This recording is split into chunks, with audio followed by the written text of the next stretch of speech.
जय श्री कृष्ण मित्रों, स्वागत है तमारू मित्तल वॉइस चेनल में। आजना विडियो में आपणे सांभळीशुं खोडियार जयंती निमित्ते आई श्री खोडियार माताना प्रागट्यनी कथा। श्री खोडियार माताजीना प्रागट्य अंगे जे कथा मळे छे ते मुजब महादेवना वरदानथी 1200 वर्ष पूर्वे मां खोडल अवतर्या हता। आश्रे 9 થી 11મી सदीनी आसपासना समयनी वात छे। भावनगर जिल्लाना बोटाद तालुकाना रोहिशाळा गाममां मामडिया नामे एक चारण रहता हता। तेओ व्यवसाये मालधारी हता। भगवान शिवना परम उपासक हता। તેમની પત્ની દેવળબા પણ ખૂબ જ માયાળુ અને ઈશ્વરની ભક્તિમાં લીન રહેવાવાળા હતા। તેઓ માલધારી હોવાથી ઘરે દુજાણાને લીધે લક્ષ્મીનો પાર ન હતો, પણ ખોડાનો ખૂંદનાર ન હતો તેનું દુઃખ દેવળબાને ચાલ્યા કરતું હતું। મામડિયા અને દેવળબા બંને ઉદાર, માયાળુ અને પરગજુ હતા। તેમના આંગણે આવેલા કોઈ દિવસ ખાલી હાથે ભૂખ્યા પેટે પાછો ન જાય એવો આ ચારણ દંપતીનો વણલખ્યો નિયમ હતો। તે સમયે ભાવનગર જિલ્લાના વલ્લભીપુરમાં શિલાદિત્ય નામનો રાજા રાજ કરતો હતો, જેને મામડિયા ચારણ સાથે ગાઢ મિત્રાચારી હતી। મામડિયા ચારણ ન આવે ત્યાં સુધી શિલાદિત્યને દરબારમાં જાણે કંઈક ખૂટતું હોય તેમ લાગતું। વલ્લભીપુરના રાજવી શિલાદિત્યના દરબારમાં કેટલાક ઈર્ષાળુ લોકો પણ હતા। તેમને રાજા અને મામડિયા વચ્ચેની મૈત્રી આંખોમાં કણાની જેમ ખૂંચતી હતી। એક દિવસ રાજાના મનમાં બહુ ચાલાકીપૂર્વક એવું ઠસાવવામાં આવ્યું કે મામડિયો નિસંતાન છે, તેનું મોં જોવાથી અપશુકન થાય, તેથી ભવિષ્યમાં આપણું રાજ્ય પણ ચાલ્યું જાય। અને એક દિવસ મામડિયા પોતાના નિત્યક્રમ મુજબ પ્રભાતના પહોરમાં રાજમહેલમાં આવી ઊભા રહ્યા। રાજવીના મનમાં અદાવતિયાઓએ રેડઝેર ઘુમાવતું હતું। કંઈ બોલ્યા ચાલ્યા વગર એક જ વાક્યમાં મિત્રતા હવે પૂરી થાય છે તેમ કહીને શિલાદિત્ય પોતાના મહાલયમાં ચાલ્યા ગયા। ત્યારબાદ રાજાના વર્તનનો મૂળ હેતુ લોકો પાસેથી જાણીને મામડિયા આમ તેને જે લોકો સામે મળ્યા તે વાંઝિયાના મેણા મારવા લાગ્યા। તેનાથી ખૂબ દુઃખી થઈને વલ્લભીપુરથી પોતાના ગામ આવી પત્નીને રાજા સાથે થયેલી વાત માંડીને કરી। મામડિયાને જિંદગી હવે ઝેર જેવી લાગવા લાગી। આમ પહેલેથી જ ભક્તિમય જીવન જીવતા મામડિયાએ ભગવાન શિવના શરણમાં માથું ટેકવ્યું અને શિવાલયમાં શિવલિંગની સામે બેસીને નિશ્ચય કર્યો કે તેમની અરજ ભગવાન નહીં સ્વીકારે તો તેઓ પોતાનું મસ્તક ઉતારીને કમળ પૂજા ચડાવશે। મામડિયો ભગવાનની આરાધના કરવા લાગ્યો। આમ છતાં કાંઈ સંકેત ન થયા અને પોતાનું મસ્તક તલવારથી ઉતારવા લાગ્યો।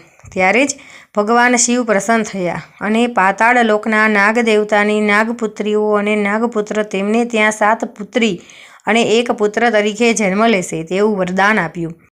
આમ મામડિયો ખુશ થઈ ગયો અને ઘરે જઈને તેની પત્નીને વાત કરી। તેની પત્નીએ ભગવાન શિવના કહેવા મુજબ મહાસુદ આઠમના દિવસે 8 ખાલી પારણા રાખી દીધા, જેમાં 7 નાગણીઓ અને 1 નાગ આવી ગયા, જે તરત જ મનુષ્યના બાળ સ્વરૂપે પ્રગટ થયા। આમ મામડિયાને ત્યાં ઉતરેલા કન્યાઓના નામ આવડ, જોગળ, તોગળ, બીજબાઈ, હોલબાઈ, સાંસાઈ, જાનબાઈ ને ભાઈ મેરખ્યો રાખવામાં આવ્યું। શક્તિ પૂજા ભારતીય સંસ્કૃતિનું પ્રાચીન અંગ છે। ભારતમાં અંબાજી, સરસ્વતી, લક્ષ્મી, પાર્વતી, મહાકાળી, ખોડિયાર, હોલ માતાજી, બહુચર, ગાયત્રી, ચામુંડા, હિંગળાજ, ભવાની, ભુવનેશ્વરી, આશાપુરા, ગાત્રાળ, મેલડી, વિસત, કનકેય, મોમાય, નાગબાઈ, હરસિદ્ધિ, મોઢેશ્વરી, બુઢ ભવાની, ઉમિયા વગેરે જેવી દેવીઓનું લોકો શ્રદ્ધા ભક્તિપૂર્વક પૂજન કરે છે। તેમના માનવદેહ રૂપે અવતરીને કાળક્રમે દેવી સ્વરૂપે તેમનું પૂજન થાય છે। તેમાંના એક દેવી એટલે ખોડિયાર માતાજી। ખોડિયાર માતાજી જ્ઞાતિએ ચારણ હતા। તેમના પિતાનું નામ મામડિયા અને મામૈયા અને તેમની માતાનું નામ દેવળબા અથવા મીણબાઈ હતું। તેઓ કુલ 7 બહેનો અને 1 ભાઈ હતા, જેઓમાં નામ આવડ, જોગળ, તોગળ, બીજબાઈ, હોલબાઈ, સાસબાઈ અને જાનબાઈ એટલે કે ખોડિયાર અને ભાઈ મેરખ્યો અથવા મેરખો હતો। તેમનો જન્મ આશરે 9 થી 11મી સદીમાં મહાસુદ આઠમના દિવસે થયો હતો, જેથી તે દિવસે ખોડિયાર જયંતિ ઉજવવામાં આવે છે। ભારતમાં ખોડિયાર માતાને પૂજવા માટે મોટો વર્ગ છે, જેમાં લેવા પટેલ તથા ગોહિલ, ચુડાસમા, સરવૈયા, ચૌહાણ, પરમાર, શાખના રાજપૂતો, કારડિયા રાજપૂતો, સમાજ,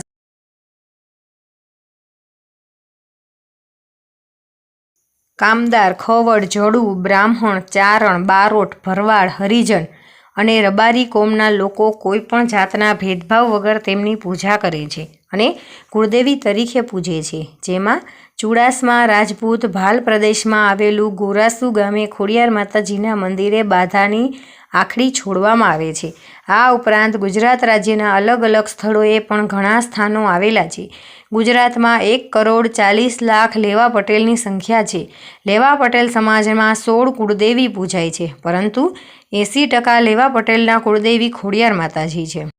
શ્રી ખોડિયાર માતાજીના મંદિરો ગુજરાત રાજ્યના સૌરાષ્ટ્રમાં મુખ્ય 3 છે, જે ધારી પાસે ગળધરા, વાંકાનેર પાસે માટેલ અને ભાવનગર પાસે રાજપરા ગામે આવેલા છે. તેમના આ સ્થાનકોએ પાણીના ધરાના આવેલા છે. આ ઉપરાંત પ્રાચીન વાવોમાં, ડુંગરોમાં, નદી કિનારે પણ ખોડિયાર માતાના સ્થાનકો જોવા મળે છે. તેમજ ગુજરાતના રાજકોટ જિલ્લાના સરદાર ગામ પાસે ભાડલા ગામે ખોડિયાર માતાજીના તેમજ તેમના 6 બહેનો અને ભાઈ મેરખિયાનું મંદિર આવેલું છે. આ ઉપરાંત પાટણ જિલ્લાના સમી તાલુકાના વરાણા ગામે પણ ખોડિયાર ધામ આવે છે, જ્યાં ખોડિયાર જયંતિના દિવસે મોટો મેળો ભરાય છે, જે પણ પૂરા ભારતમાં પ્રખ્યાત છે. વિશ્વમાં ઘણી બધી વ્યક્તિઓ કે દેવી દેવતાઓના ઉપનામ પડવા પાછળનું કોઈનું કોઈ કારણ જોવા મળે છે. તેવી જ રીતે સૌરાષ્ટ્રમાં અવતરેલ ખોડિયાર માતાજીનું નામ પડવા પાછળની કથા એવી જાણવા મળે છે. એક વખત મામણિયા ચારણના સૌથી નાના સંતાન એવા મેરખિયાને ખૂબ જ ઝેરી ગણાય એવા સાપે દંશ દીધો, જેની વાત મળતા જ તેના માતા પિતાને 7 બહેનોનો જીવ અદ્ધર થઈ ગયો.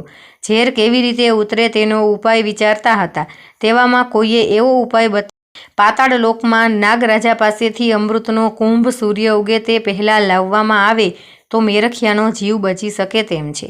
આ સાંભળીને બહેનોમાં સૌથી નાના એવા જાનબાઈ પાતાળમાંથી કુંભ લેવા ગયા. તેઓ જ્યારે કુંભ લઈને બહાર આવતા હતા, ત્યારે રસ્તામાં તેમને પગમાં ઠેસ લાગી અને તેથી તેમને ચાલવામાં તકલીફ પડતી હતી. આવું બન્યું ત્યારે તેના ભાઈ પાસે રહેલા બહેનને એવો સંકેત થયો કે આ જાનબાઈ ખોડી તો નથી થઈ ને. ત્યારે ઝડપથી કુંભ લઈને આવી શકાય તે માટે જાનબાઈએ મગરની સવારી કરી, જેથી તેનું વાહન પણ મગર છે. જ્યારે તેઓ પાણીની બહાર આવ્યા ત્યારે ખોડાતા ખોડાતા આવતા હતા, તેથી તેનું નામ ત્યારથી ખોડિયાર પડ્યું. ત્યાર પછી લોકો તેને ખોડિયારના નામે ઓળખવામાં લાગ્યા. નૈવેદ્યમાં આઈ ખોડિયારને મોટા ભાગે લાપસી ધરાય છે. ઉપરાંત તલવટ, ચોખા, ચૂરમું અને સુખડી પણ ધરવાય છે. માતાનું શસ્ત્ર ત્રિશૂલ છે અને વાહન મગર છે અને પ્રતીક દેવ ચકલી છે. ખોડિયાર માતાના મુખ્ય મંદિરોમાં રોહિસાળા, ગળધરા, માટેલ, રાજપરા અને કાગવડ છે. તો મિત્રો, તમને આ વિડીયો પસંદ આવ્યો હોય તો આપણી ચેનલ મિત્તલ વોઇસને લાઇક કરો, શેર કરો અને સબસ્ક્રાઈબ કરો. જય શ્રી કૃષ્ણ.